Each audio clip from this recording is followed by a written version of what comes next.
শয়তান মুভি দেখতে গিয়ে ওকে শয়তানেই ধরে দিল।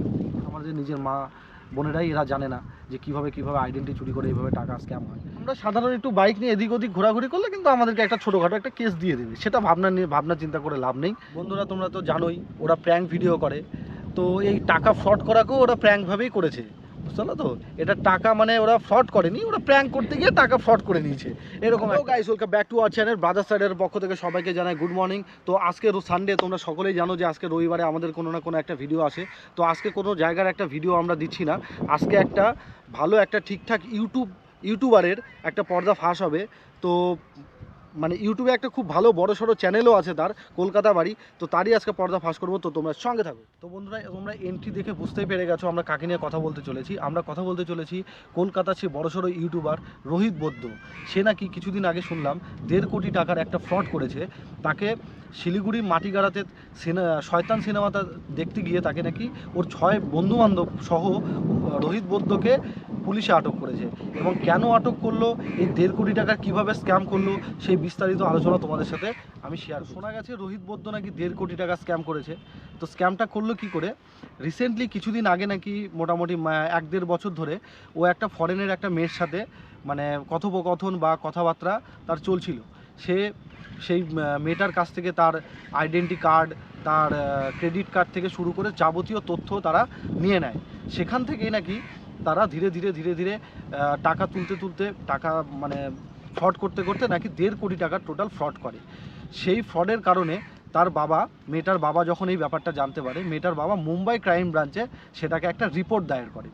তো সেই রিপোর্ট দায়ের করার পর মুম্বাই ক্রাইম ব্রাঞ্চ যোগাযোগ করে আমাদের ওয়েস্ট বেঙ্গল মানে কলকাতা লালবাজার। সেই লালবাজার থেকে এটা নিয়ে অনেক দিন ধরেই, মোটামুটি 3-4 মাস ধরেই এটা নিয়ে একটা ধরপাকড়াও চলছে, কিন্তু কোনো নথি তাদের কাছে হাতে আসেনি বা কোনো নথি তারা প্রমাণ সেটাকে সংগ্রহ করতে পারেনি। তো তাদের নাম, লিঙ্ক, তারা কী কার্ড ইউজ করে, এটা নাকি টোটালটাই বন্ধ ছিল। তো রিসেন্টলি শুনলাম সেই রোহিত বৈদ্য নাকি শিলিগুড়ি মাটিগাড়া থেকে তার 6 পান্ডা সহ তাদেরকে আটক করেছে।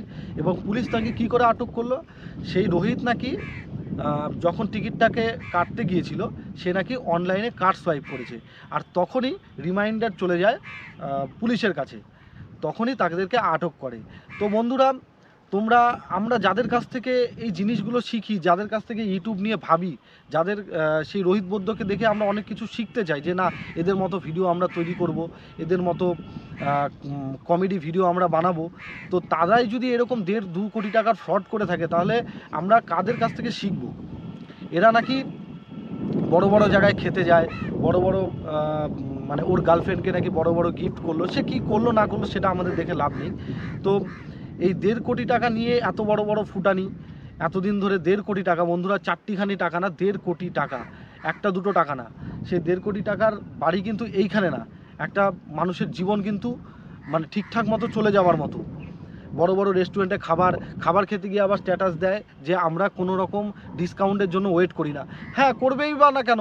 ওরা 1.5 কোটি টাকা মানুষের কাছ থেকে ফ্রড করছে, ওই জন্য ওরা ওয়েট করে না। আর আমরা সাধারণ গরিব মানুষ, আমরা কুপনের জন্য ওয়েট করি, কখন সুইগি থেকে একটু ডিসকাউন্ট পাবো সেই আশায় ওয়েট করে থাকি, সেই আশায় ওয়েট করে আমরা খাবার কিনি। আমাদের তো আর ওই রকম ফ্রড করার মতো ইন্টেন্স নেই। তো রোহিত বৈদ্য নাকি কলকাতার বুকে ওর 6-7 জন বন্ধু নিয়ে একটা ফ্রড কল সেন্টার চালায়। সেই কল সেন্টার মাধ্যমেই সেই নাকি এই ফ্রডটা করেছে। কলকাতার বুকে এরকম হাজারো ফ্রড মানে কল সেন্টার আছে, আমাদের কাছেও দিনে 9 করে কত যে ফ্রড কল আসে সেটা কিন্তু মানে বলার বাইরে।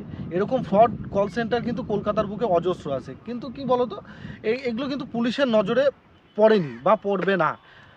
আমরা সাধারণ একটু বাইক নিয়ে এদিক ওদিক ঘোরাঘুরি করলে কিন্তু আমাদেরকে একটা ছোটোখাটো একটা কেস দিয়ে দেবে, সেটা ভাবনা চিন্তা করে লাভ নেই। তো সেই রোহিত বৈদ্য নাকি কল সেন্টার নিয়ে মানে কল সেন্টারের মাধ্যমেই সেটা করেছে। শুধুমাত্র 1.5 কোটি টাকা না, এটা হয়তো মানে মুম্বাই ক্রাইম ব্রাঞ্চ যদি এটাকে নিয়ে যদি তদন্ত করে, দেখা যাবে আরও কত লোকে কত রকমভাবে টাকা মেরেছে তার কোনো হদিশ নেই।